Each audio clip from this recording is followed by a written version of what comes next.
Ketemu lagi dengan saya Stanley Sutrisno di Stanley Sutrisno Channel. Pemirsa yang berbahagia, kadang-kadang nasib orang memang bisa berubah drastis. Entah itu berubah jadi baik atau berubah jadi buruk. Nah, begitu juga yang dialami oleh Bapak ini, ya. Namanya Bapak Artono, warga Jamblangan, Margomulyo, Kecamatan Seyegan, daerah Sleman, Yogyakarta, kalau nggak salah itu. Nah, ini seperti yang dimuat di Harian Jogja dalam rubrik Jogja Politan 23 September 2022. Di situ dikatakan atau ditulis bahwa kehidupan Bapak Artono ini berubah drastis. Yang dulu perumahan sempit 100 meter, nah sekarang kehidupannya lebih layak. Sekarang sudah punya rumah, halamannya luas-luas gitu ya, besar-besar ya. Bisa beli rumah untuk anak ya, bahkan bisa bikin usaha. Kenapa? Nah, ternyata Pak Artono ini dan 30 kakak tetangganya ini terkena proyek jalan tol Jogja Bawen. Loh, kalau terkena proyek tol Jogja Bawen kok bisa berubah drastis kehidupannya?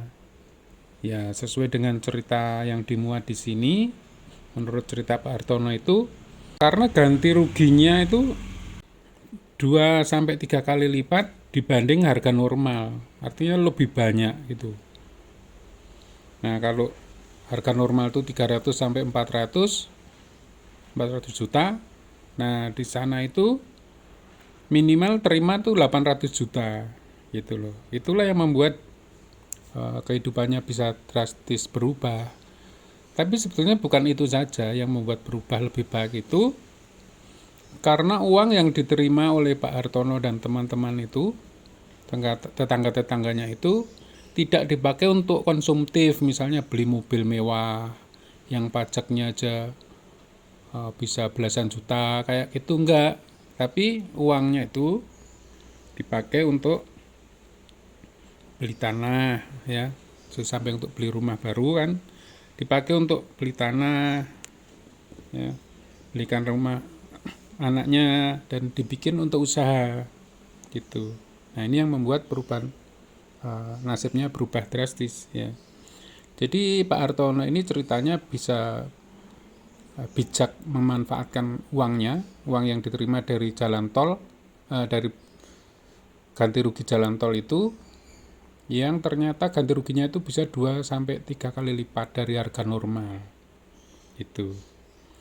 Loh, kok bisa 2-3 kali lipat harga normal itu ceritanya gimana? Nah, gitu. Nah, ini menurut Pak Hartono, ganti rugi untuk jalan tol itu yang dihitung tidak hanya fisiknya, tanahnya, bangunannya, atau pohon-pohonnya enggak gitu. Tetapi ada non fisik ya, ada ganti rugi non fisik seperti solatium dan kerugian sosial kayak gitu. Solatium itu apa toh? Nah, jadi di sana ada ganti rugi solatium sama ada aspek psikologis itu ikut dihargai juga. Jadi kalau warga yang terkena jalan tol itu sudah menempati rumahnya atau lahannya itu lama, nah itu nanti dia akan dapat kompensasi dari dampak psikis, aspek psikologisnya itu, ikatan batin dengan rumah yang ditempati itu dihargai. Jadi semakin lama tinggal di situ, penghargaannya itu makin tinggi, meskipun ada batasannya, kalau nggak salah itu 30% ya. Itu. Jadi menurut cerita Pak Hartono itu, di sana ada non fisik yaitu solatium sama aspek psikologis. Itu dihargai. Itulah yang menyebabkan nilainya bisa jadi tinggi. Gitu. Nah, oke, itu cerita dari Pak Hartono ya. Jadi Pak Hartono ini terkena proyek jalan tol dan dia ikhlas boleh dipakai untuk jalan tol, dan ternyata ganti ruginya 2 sampai 3 kali lipat dibanding harga normal, bahkan menerima minimal 800 juta warga di situ.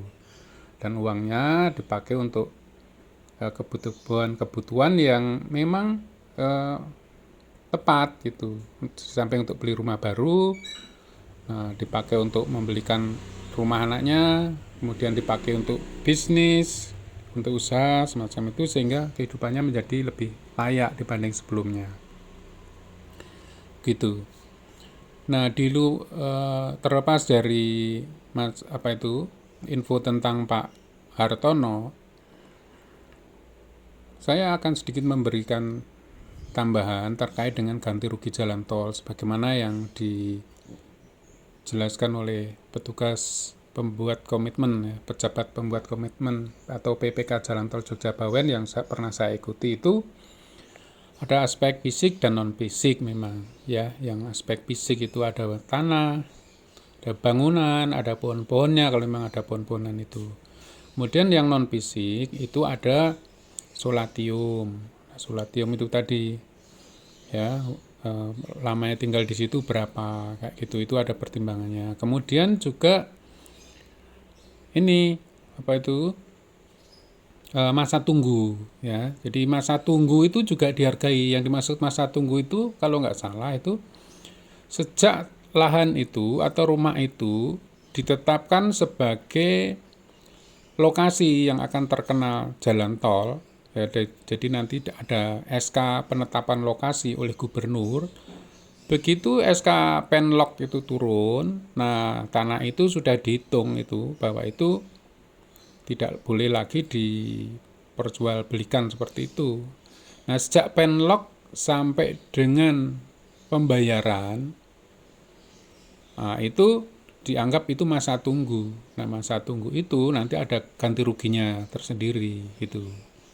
Jadi ganti rugi masa tunggu. Nah, di samping itu, kalau misalnya rumah itu dipakai untuk usaha, ya untuk bisnis, itu juga ada nilai tersendiri. Itu ada hitung-hitungannya, mendapat ganti rugi tersendiri. Seperti itu. Itulah yang menyebabkan nilai lahan atau tempat tinggal yang dipakai untuk proyek jalan tol yang terkena proyek jalan tol itu nilainya bisa 2 kali sampai 3 kali dari harga normal. Ya, karena ada aspek non fisik tadi gitu.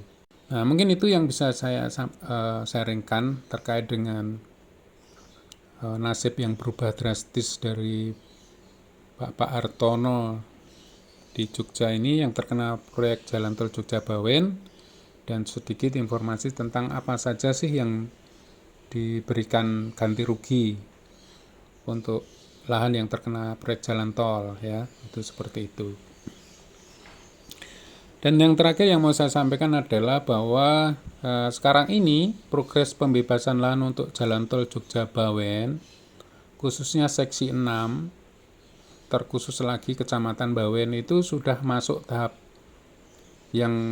identifikasi dan inventarisasi data fisik dan yuridis itu sudah dalam tahap akhir, yaitu di Perumahan Ambarawasri Kecamatan Bawen. Nah, di sini tahapan terakhir itu yang kaitannya dengan identifikasi, inventarisasi data fisik, yaitu khususnya bangunan ya. Khususnya bangunan. Sebelumnya kan lahan sudah, kemudian pohon-pohonan sudah. Nah, terakhir ini masuk pada tahapan identifikasi, inventarisasi fisik untuk bangunan. Ya, sudah mulai masuk ke Perumahan Ambarawasri mulai hari Jumat tanggal 23 September kemarin itu masuk di RT 12.